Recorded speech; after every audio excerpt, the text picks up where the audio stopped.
Radio Berkshire. Be part of it. Monday morning, 19th of January. Hope you had a great weekend. The Andrew Peach Show team back on the air. 9:17. Is society sexist? More sexist these days against men than it is against women? That's the view of my next guest, who set up a whole organisation to try and redress the balance. It's called Justice for Men and Boys. Mike Buchanan, the man behind it, with us on the show. Hello, Mike. Yes, good morning, Andrew. What's the concern you have? How are men being so terribly badly treated these days? Okay, well, I should start by saying that that we're actually a political party, Andrew. Yeah. And in terms of how men are treated, if anyone looks online at our manifesto, they'll find 20 areas where men and boys are disadvantaged by the actions and inactions of the state, and there isn't a single area in which women and girls are disadvantaged. Well, talk me through, what's the concern you have? Because when I say is society sexist, people will automatically think probably we're talking about women being discriminated against. So set out the ideas that you've got. Okay, well, women are discriminated in no areas at all. On the contrary, they benefit from positive discrimination in lots of areas. But the sort of things that we campaign most about are things like fathers denied access to their children after family breakdowns, and which to our mind is emotional abuse of children, fathers and grandparents. If we take domestic violence, about 350 studies show that women are at least as physically aggressive towards intimate partners as men, or more so, and yet there's virtually no state support for male victims of domestic violence, and these things contribute to a male suicide rate which is 3.3 times higher than that of the female suicide rate. Isn't that because even if what you're saying about domestic violence is right, that men are less likely to be badly hurt or wounded by a female partner? No, that's a complete myth. The latest crime survey of England and Wales shows that men suffer in terms of both frequency of attack and severity of attack as women. Right. And do you think it is as frightening a situation to be in as a man, likely to be stronger than your partner, as it is for a woman? Of course, it's frightening, because I mean, what's a men to do? You know, if they reciprocate, then they'll probably spend the night in the cells.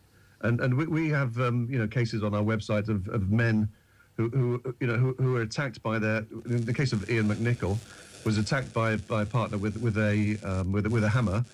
And left and is permanently disabled as a result. So are you really saying that isn't as terrifying for a man as for a woman? I'm not saying anything. I'm just asking you questions. So you're concerned about male victims of domestic violence and the legal process that will sometimes, after a relationship breakdown, restrict men's access to their children. What else is on the list? Education, boys. I mean, a lot of our female supporters are mothers of boys who they see very badly disadvantaged in a highly feminized education system, but it goes right through the system. So at Brunel University today, female postgraduate engineering students get nearly £23,000 more than male students, purely on the grounds of gender. Help me with this highly feminized world that you're worried that boys are growing up in. What does that mean? Well, it means, I mean, well, for a start, a lot of these boys are being brought up by single mothers. They then go to they then go to primary schools, which are, I think, 95% female teachers. In the secondary school system, it's about, I think, 65% now, these institutions are run very much along female lines. So today we find that 1 in 4 boys in British state schools are diagnosed as having special education needs. Which is just outrageous. I mean, the truth is, the education system is very badly failing them. Right. But just tell me what you mean by the education system is run along female lines. I hear the concern you've got about the consequences you perceive to flow from that. What are you worried about in terms of how the education system is set up? Well, going back, I think, about 20 years, there's been a gender education gap, and that came in terms of results and so on, and that came about when continuous assessment was brought in rather than the importance of exams downgraded. So it meant basically that female teachers were able to give higher to give better results to female pupils, and there's very strong evidence that they do that. When you say we're able to, are you saying that the system is set up, the coursework that was introduced is something that girls are better at, or are you saying that female teachers are specifically setting out to give girls better marks? female teachers do give girls better marks. There's plenty that of wasn't quite what I evidence asked to you, show though. Are you saying they're setting out to do that, as some kind of feminist campaign, or are you saying that the education system as it stands just favours the way in which girls learn best? Probably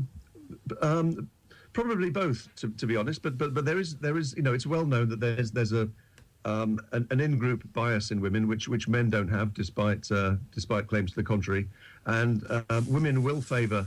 Will favour females in all sorts of areas. We see that.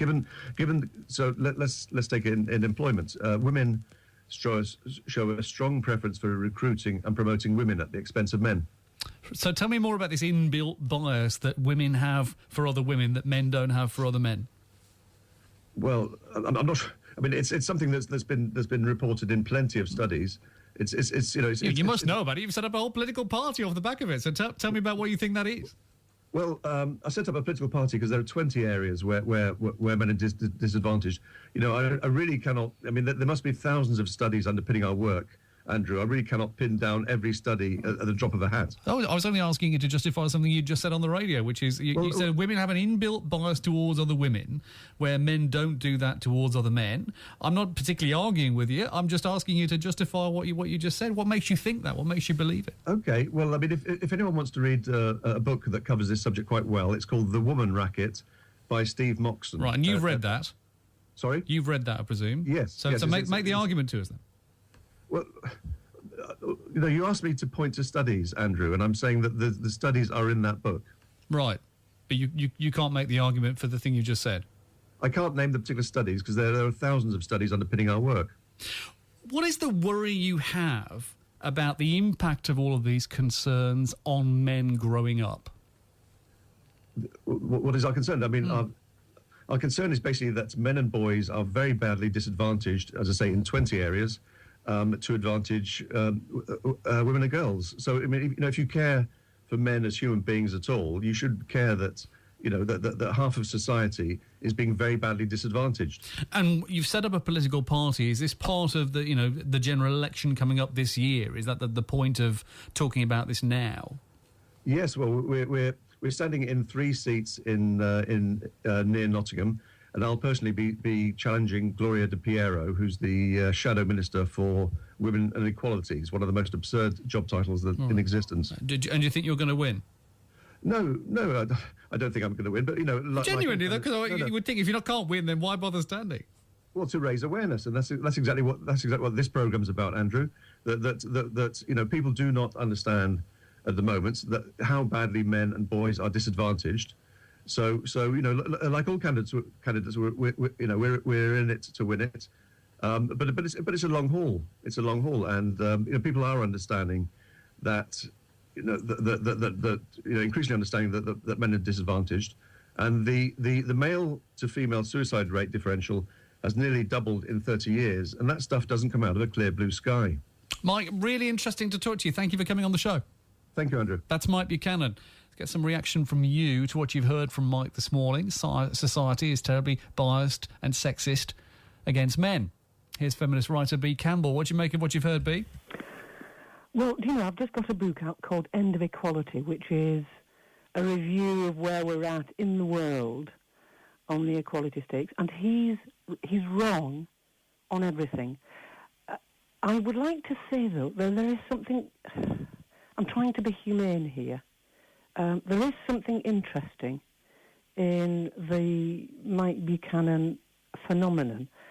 And maybe it's this, that what we see isn't evidence, because there isn't any. For him to say there's no discrimination is patently potty. Do you think, let's go through Mike's list. Probably the first thing on it might be the thing that rings so true with many people listening. It's certainly the thing of all the things that Mike mentioned we've had most phone calls about on this programme. Do you think the process of access to children when a relationship splits up is fair? I think that this gets to the nub of it. Something happens to men who either have walked away from their children or haven't attended to their children or have neglected them.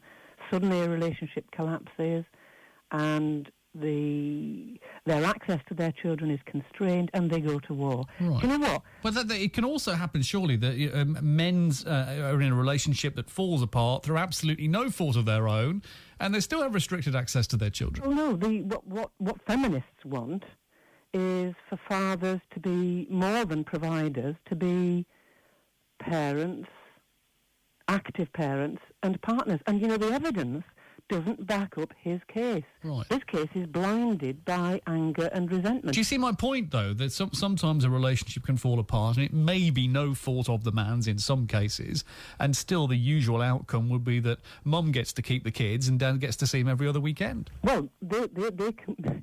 Do you know, I think what happens is that men become completely shocked by the amount of work that's involved in taking care of children, and they become completely shocked also at the difficulty of managing everyday life. What do you make of what Mike had to say about men being the victims of domestic violence and the fact that they're stronger than women being absolutely no help because they daren't use that strength whatever a woman does to them? Look, can I tell you what the evidence is? The evidence is that men parent children more and better now than they ever have done.